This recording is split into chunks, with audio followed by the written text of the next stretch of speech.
Forward Party, Andrewyang. Welcome to the bridge. Let me start right in. Oh, it's great to be here. Thank you for having me. Great. So we just move on, and we are really lucky to have you sitting here during a super busy schedule. Many audience are curious about what you are doing recently, since when you're mentioned, many people's first thought is still the presidential election in 2020. So what are you working at right now? Well, after I ran for president, I ran for mayor of New York City and had a great time meeting a ton of people here in New York. But even before I ran for mayor, I had tried to diagnose why American politics was not working for really anyone, but you could certainly put Chinese Americans among the people it's not working for. And I determined that the core problem is that the two-party system is broken down and dysfunctional. And so I came out with the Forward Party in fall of last year, and I'm happy to say that by the time people are seeing this interview, the Forward Party will be the third biggest political party in the United States of America in terms of resources, thanks to the fact that millions of Americans are anxious to have a choice that's not Democrat or Republican. And I will suggest to the Chinese American, the Asian American community, that a lot of us don't really feel spoken for by either of the two major parties. I noticed that you have been in CNN for the politics commentator. Did you talk about your the new party there? Yeah, I've been on CNN a number of times talking about the Forward Party, where, again, to speak for my own experience and also Asian Americans, we're not super ideological. We tend to be more rational and practical, pragmatic. We just want solutions for problems. And right now you have to ask yourself, does either the Democratic Party or the Republican Party really stand for non-ideological solutions? It's more often that they're making emotional appeals to various people, attacking the others. It's one reason why many Chinese Americans and Asian Americans do not feel politically represented right now. A lot of Asian Americans feel like we should vote Democratic, and I was a Democrat. I ran for president as a Democrat. But we're not a priority for the Democratic Party. We kind of know that we're relatively low on their priority list, and we can feel that in many ways. You can say that because you drop off that party. Yeah, I mean, I would have said that when I was a Democrat, but now that I'm not a Democrat, it's even easier for me to make a case that, frankly, other Asian Americans already recognize. Sure. I checked your website, andrewyang.com. That's pretty interesting, and I think the the pattern is very great. And you update newsletter once a week and a podcast twice a week. We all know that writing scripts is never an easy thing. So let's talk about the most recent article you wrote about the Supreme Court and the abortion right. You stated some very unique perspectives of Democrats and the political institution. Unlike others who focus more on speaking out for women's rights, what are you trying to persuade in that newsletter that you wrote? I personally am for women's reproductive rights, and I imagine that most of the people watching this, you can have a different perspective on it. But what I was writing was what many people were thinking, which is that Democrats had many chances to make Roe v. Wade a law when they had majorities in Congress. They could have persuaded Ruth Bader Ginsburg to step down when Obama was still president and be replaced by a Democratic Supreme Court justice. They could have fought harder when the Republicans were blocking Merrick Garland and appointing justices during Trump's administration. And they dropped the ball on those things. And then when Roe v. Wade was overturned, there's a lot of emotion, a lot of anger, a lot of distress. But it struck me as necessary to point out that, look, Democrats could have prevented this from happening. And then now that it has happened, what do? They turn around and try and make you angry and ask you to send donations. And I think that we'd all prefer that political parties get rewarded when they actually succeed and deliver, rather than fail and then turn around and say, hey, we need you to get angry and we need you to send money. So I pointed that out. And I, on a personal level, dearly wish that we weren't facing this situation, because I think Roe v. Wade should still be the law. So you were mentioning that Democrats are using people's emotion to get their political objective? Yeah, the Democrats' main argument is that the Republicans stink. And the reverse is true, where the Republicans' main argument is the Democrats stink. And so you have this polarized country, and Chinese Americans and Asian Americans are caught in the middle. I will say, too, that if there's one thing that Democrats and Republicans can agree on, it's on who can be more aggressive in terms of the stance towards China. And I'm of the perspective that the U.S.-China relationship will define the future for us in terms of climate change, in terms of artificial intelligence. And having these political dynamics, again, they're not entirely rational. They become very, very tribal. And Chinese Americans and Asian Americans are often left out of those tribes. I mean, if you look at it very bluntly, the Republican Party is being driven by rural white voters. The Democratic Party is being driven by black voters. And so where are Asian Americans in this calculus?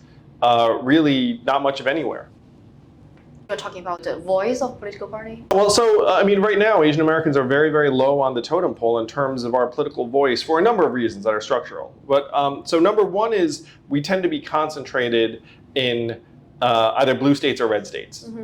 So we're unlikely to be the swing vote. I think you're in from Massachusetts, a very blue state. And so Asian Americans tend to be relatively low on the list of populations that can help swing an election.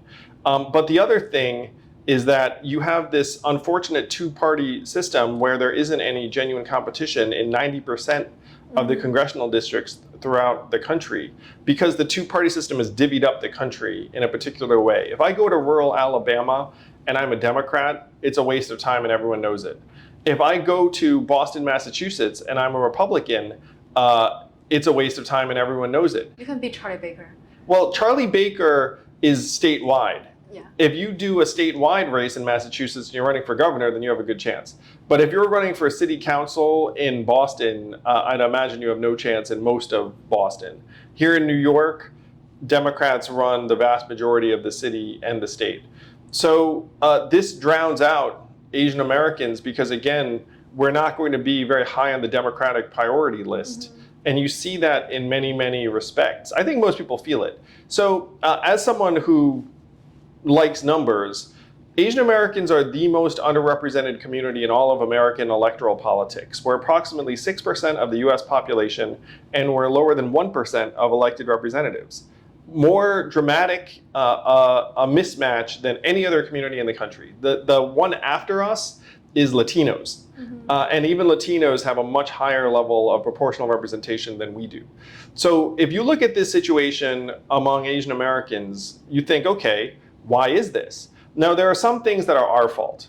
We don't vote at the same level as other people. We don't donate at the same level as other people. We don't run for office at the same level as other people.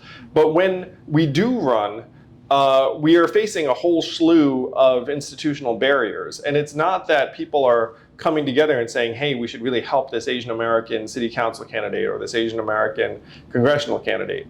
So we need to do a better job.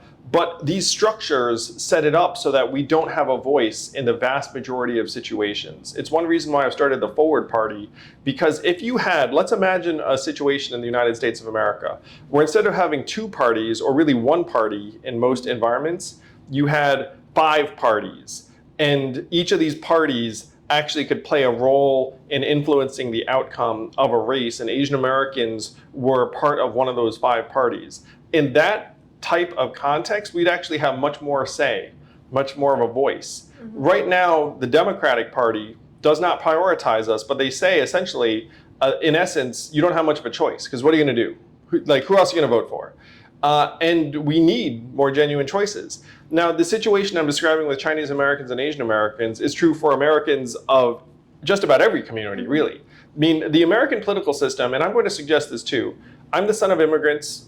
A lot of people watching this are the children of immigrants or immigrants themselves. We come from different types of environments, but the United States, with its 2 political parties, is almost unique around the world. Like, if you come from other countries, it is not the norm for there to be 2 political parties in this way. And so this system in the US is getting worse and worse. People are getting angrier and angrier. They're just clashing and clashing. 42% of both Democrats and Republicans now view the other side as corrupt, a threat to the country, immoral. I have family members who voted for Donald Trump. I have a feeling that most of the people watching this have friends and family members who are either Republicans or Democrats, and you don't hate them, but other Americans right now are starting to hate people who are on the other side. So this system is just going to get worse and worse and more dysfunctional unless we change it. And oh, by the way we change it actually helps Chinese Americans and Asian Americans have a real voice and real representation. So in the current situation of just the two parties, do you think Boston Mayor Michelle will bring up the voice of Asian Americans in Boston? I'm thrilled that Michelle Wu won the mayoral race in Boston, and she certainly represents an incredible role model and leader for Asian Americans around the country. But even when she won, her victory was not really being celebrated in a lot of media circles or columns. I remember there was at least one column that suggested that she was like the wrong color as a person of color, and I believe one of her opponents was African American. So there's this strange treatment of Michelle Wu and Chinese Americans and Asian Americans where we're kind of treated as people of color in some contexts when it's convenient, but in other contexts we are not. We see that in high school admissions as one context where in that context people are very reluctant to consider Asian Americans as people of color. So I'm absolutely thrilled that Michelle Wu is the mayor of Boston. And I think that her treatment actually represents some of the growth that needs to occur for Asian Americans to be properly represented, both politically and in the media. I also noticed that there is an official shop on your website, so selling chopsticks, hats, and teas. So can I take this way that you don't mind creating a fashion label with andrewyang or Forward Party as the core concept, and like Off-White or Supreme, make yourself a brand? Well, so I'm always trying to drive a particular organization or set of ideas. So when I was running for president, we had the math hats, and it represented hopefully a new approach to politics. Now we have the Forward Party, which is trying to reorient the American political system to include new voices and have more people who have a seat at the table. So if you want to buy things at andrewyang.com or forwardparty.com, that's a great way to show your support for this movement. Yeah. And certainly I'm very proud of the fact that many Asian Americans got excited about my presidential campaign. Anytime I meet someone who has a Yang t-shirt, I'm immensely excited and grateful. I noticed that the chopsticks are sold out.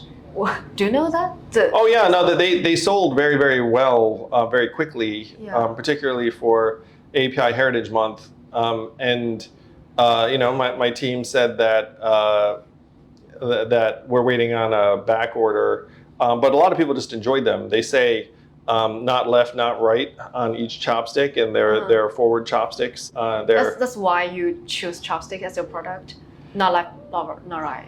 Yeah, it was not left, not right, and people just seem to enjoy them. I mean, clearly people bought them all, so people enjoyed the item. But we're trying to have some fun too. One of the problems with American politics is that everyone is angry or depressed all the time. You also chose math as the logo on the hat of your brand. So why do you choose that word?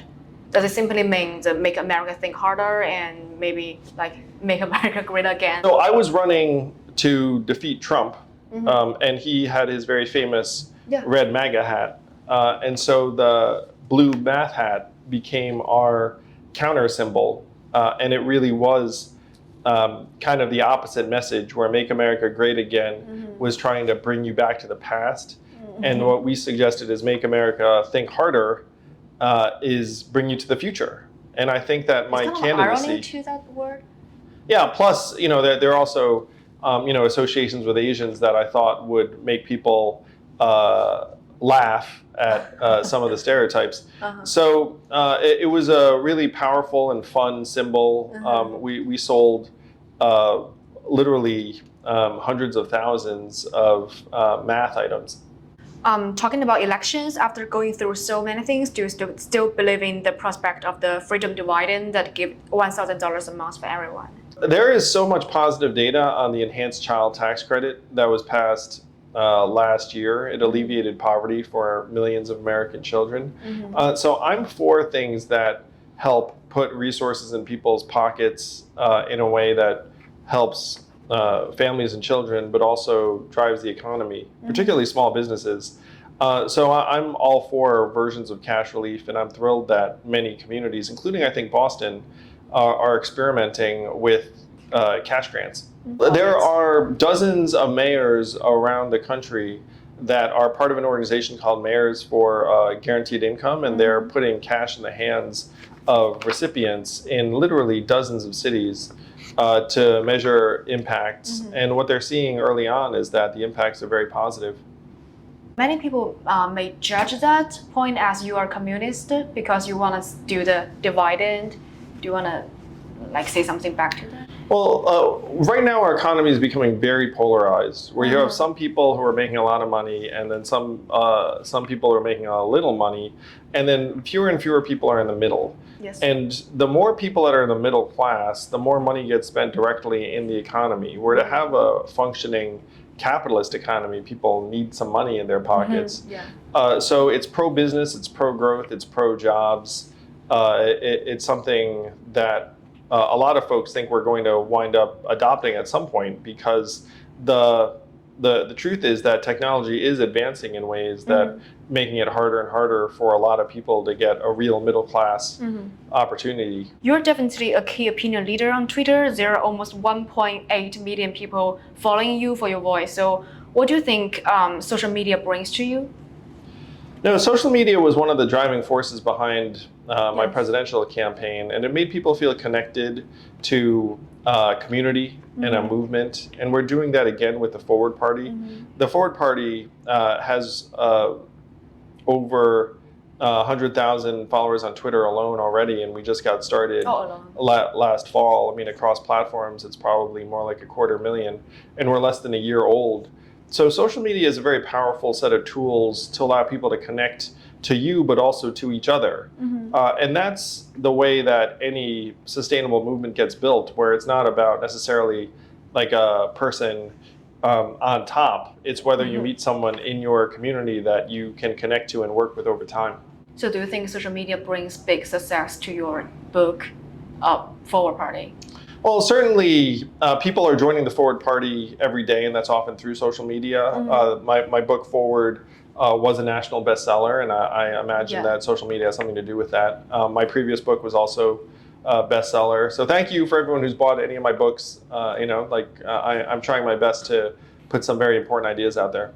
The book is published in 2021, and do you have any new plans for that, like the second edition? Yeah, so the book is coming out in paperback in October. So for those of you who like paperbacks, I personally like paperbacks. I mean, they're very convenient. You can just stick them in a bag. They're a little cheaper. So it's going to come out soon. Paperback could be a great gift for someone. Last year, you tweeted a content about congratulations for Lunar New Year and your family tradition of eating mooncake on Spring Festival. This mistake caused a great deal of discussion on also Twitter, and many people, not only Chinese Americans, pointed out this word choice. So what happened at the time? Did it a careless mistake, or did you did it on purpose? It was just a recollection of a childhood memory, I do remember my parents bringing us mooncakes for this time of year. On Spring Festival? So I thought it was Lunar New Year that I'd send this. Is that it's the same thing? Lunar New Year and Spring Festival, the same thing. Yes. So there you go.